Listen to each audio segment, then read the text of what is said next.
जन्नत में पीछे रहने वाले। आपका जानने वाला कोई शख्स अगर कोई तकरीब मुनक्किद करे और उसमें आपके तमाम अहबाब और रिश्तेदारों को बुलाए मगर आपको ना बुलाए तो यकीनन आप उसमें अपनी तौहीन महसूस करेंगे, खासकर जब ये दावतनामा आपके सामने ही दूसरों को दिया जा रहा हो। इसका सबब यह है कि इंसान के लिए इज्जत नफ्स बहुत बड़ी चीज है। खाना पीना और किसी तकरीब में जाने से ज्यादा अहम बात यह होती है कि उसे कमतर समझा गया। इसलिए यह बहुत मुश्किल है कि कोई शख्स इस तरह की चीजों से ऊपर उठ सके।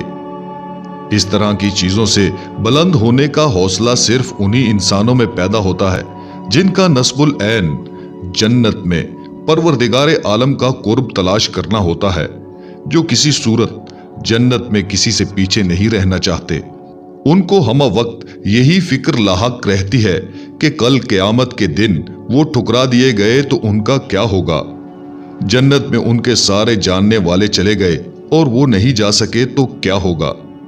जन्नत में अंबिया अलैहिस्सलाम की महफिलों में उनको नहीं बुलाया गया और उनके इर्द गिर्द के लोगों को बुला लिया गया तो उनको क्या महसूस होगा।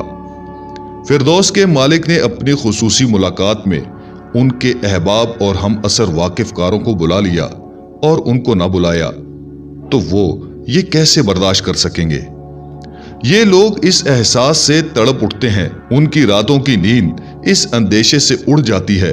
वो पूरी कुव्वत के साथ अपना एहतसाब शुरू करते हैं। वो तासुब, ख्वाहिश, गफलत की हर उस गलाजत को अपने अंदर से कुरच कर फेंकने की कोशिश करते हैं जो उनके लिबास ईमान और लिबास तकवा को दागदार करने वाली होती है। वो नेकियों में सबकत ले जाने का अज़्म करते हैं क्योंकि यही इजाफी और नफल नेकियां जन्नत के आला मकामात की जामिन है।